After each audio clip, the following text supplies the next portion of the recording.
Hey guys, I hope you guys are doing well. I'm in my bed. That's the type of day that I'm having right now. Let's go. That I'm in my bed and I feel like I haven't slept in a while. See these bags under my eyes? I haven't slept in days. I don't know what it is. It's just because I've been staying up on Netflix, watching almost every new show that's come out thus far because we're stuck in quarantine and we feel like we have nothing to do. And watching other shows could make me happy, but I stick to watching the same shows over and over again. So I decided, you know what? I'm just gonna watch some new shows because I have nothing else to do. That's because I'm bored.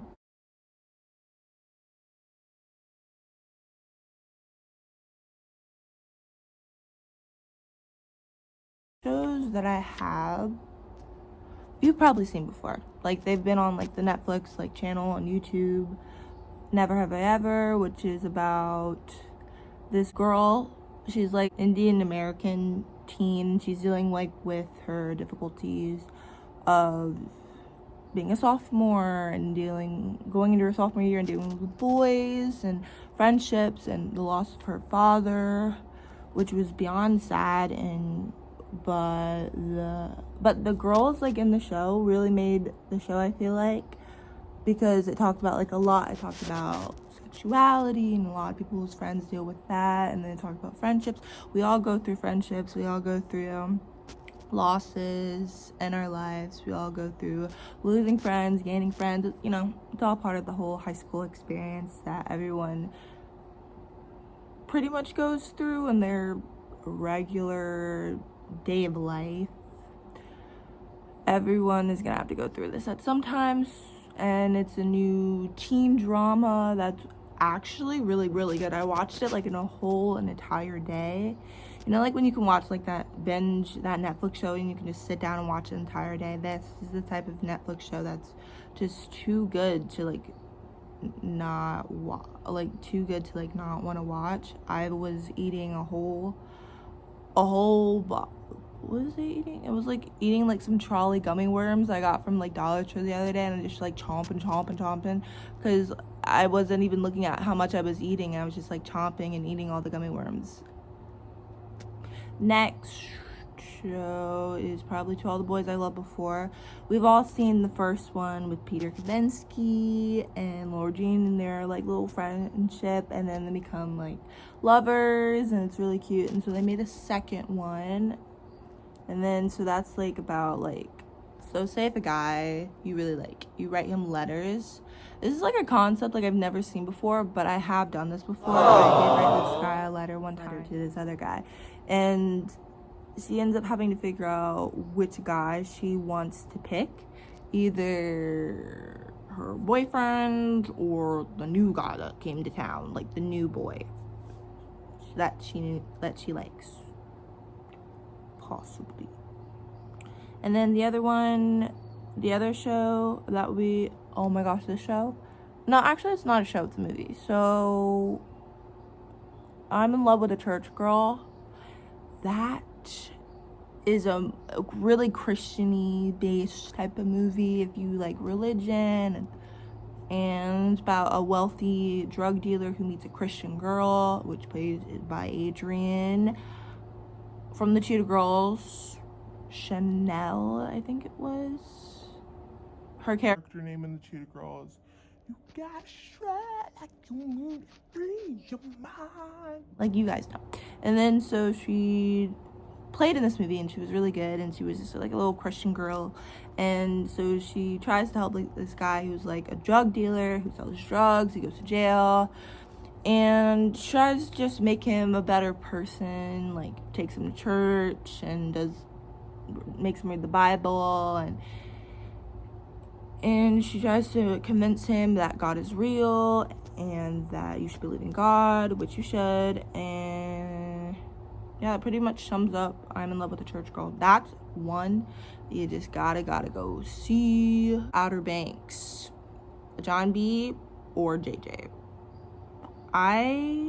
John B, Okay, let me talk. So John B, he's a, you know, like that cute boy that you'd want to talk to, but it's like you can't because you're too like scared he'll reject you. And then JJ is like the guy who's like has like this big personality, and he's super cute, and he just seems like a good guy, but also like with a very interesting type of swag to him. I know it's like 2013, but like it's just a pretty good show. And John B is with his friends, and the friends help him find treasure which is linked to his father's disappearance. And so I guess John B thinks his dad is dead, but I guess he's actually not. I still need to finish the show. I haven't really been watching the show, actually. I only watched, like, I'm on season 1, like episode 2 or 3, but I've seen like all over Instagram that a lot of people love. The next show is All American. All American is like that type of show that is based on a true story, and I feel like, I guess not a lot of Netflix shows were based on a true story, so this is actually pretty interesting. So this guy named Spencer James, he comes from a school where it's like the hood, you can say. It's the hood, and there's a lot of gangs, and his best friend is Coop, and he meets this girl, and he just has to basically figure himself out because he gets recruited for a football team that he ends up playing for, and he has to be able to protect his family from the gangs. He has to end up living with the guy who recruited his family for football, because he needed to get like that scholarship to get out of the hood, and that's basically his whole purpose, is to get that scholarship so he can get out of the hood.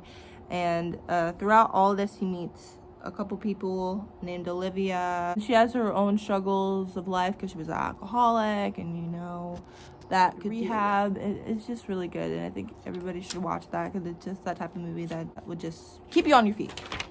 Now we have Becoming. So Becoming is, okay, so we all know Michelle Obama.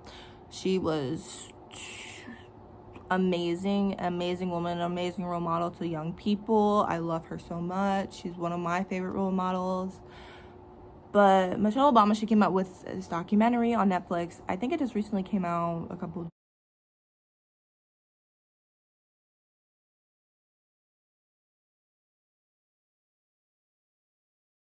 days ago or weeks. It's just pretty recent. And I looked at the trailer and was like, oh my gosh, Michelle Obama has a book. She has a book, and then she also has this documentary that just came out on Netflix. And I'm like, whoa, this could be interesting, because if you love Michelle Obama and you know what she stands for, and you know like the complications that she went through as being on the side of I think one of the best presidents we ever had, Barack Obama, and it just talks about how she grew up and how she met Barack Obama. It was the cutest thing. And her mom, how she's like a mom now to the 2 daughters that she has, which is Sasha and Malia, which people say I look like Malia. I remember this one time, actually, I was getting out of Sam's Club, and this lady's like freaking out. She's like pushing her cart, and she's freaking out. She's like, oh my God, Malia! I thought the Obamas were inside Sam's Club. Wow, right now I have a Charlie horse that really hurts. Ooh, but yeah, she was like freaking out, and like, and then I'm just like, why is the lady freaking out? And then I realized people have told me that I look like her. I don't really see it, and then it's just like, wow. Like when people think you look like a celebrity, it's really weird. It's really, really weird. Like I never thought that would happen, but I guess it did. But yeah, she just talks about her struggles of what's it like being in the White House, and her time in the White House, and she's just an amazing woman. Go watch the show. It's a movie, documentary. It's beyond anything I've ever seen. It's just I love her so much. Then Radio Rebel. If you guys have seen TikTok, like really shy. When I mean really shy, there's like this part where she takes the marker and the teacher tells her to go up to the classroom and write out something, and she like squiggles it. Like she couldn't write out the problem, I guess. And I guess that's how Disney thought like shy girls were, like that. And she didn't really have that many friends, and it was just really interesting because she ended up having a secret identity, sort of like Hannah Montana, actually. Like Miley Stewart was just a normal girl, and then she would get like transformed into this pop star. So Radio Rebel would be like this high school student girl, and then all of a sudden in her room she would put up a DJ like studio, and then it would be like a radio thing she would be hosting, and then like all these people around the world and like her classmates would even be like who is this girl, and then they end up eventually finding out it was her, and she has to basically reveal her identity unless they want to cancel prom, and that's the threat. I'm cute though. And then Love is Blind. This show got me really invested when I had nothing to do. I was just like, oh my gosh, like these people are so interesting, but yet and then I'm like intrigued about like what the show is about. So like Love is Blind it's more of a show where you get a bunch of single people and you put them in like these pods, and they have to like get this like more of a physical, no, more of an emotional connection than like a physical connection. So say if like you're walking on the street and you think that the guy is hot, you approach him and be like, hey, I think you're hot, and then you guys would look at each other and be like, oh yeah, like we're cute, we'd be cute together. And it's not like that. So emotional connection is like if you can actually have values, a good conversation with somebody, just being truthful to yourself and know your values, and it was just a time to like be able to connect with somebody who has like the same type of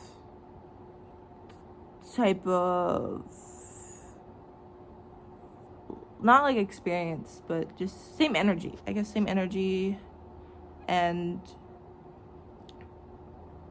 I don't know, some people were interesting and some others weren't, but I really loved Cameron and Lauren. They're like my favorite because I feel like they had the most chemistry on that show, and you can like look back and obviously see that like Jessica wasn't that, I mean she was into Mark, but then she realized like, oh, like I might be falling for somebody else's man. Like it's just so sad because like you have like a couple days to get, I just burped, that was gross. Yeah, you have a couple days to get married, and you have to decide like yes or no, if like they're gonna be my husband or if they're gonna be my wife. And some people said yes and some people said no, and that's like embarrassing if they said no and all your family's there, and it's just really like embarrassing. Or sitting at home doing nothing because I know you're bored in the house bored. I am officially done reading this list. I'm gonna go to bed. Bye. I never know how to end this. Bye.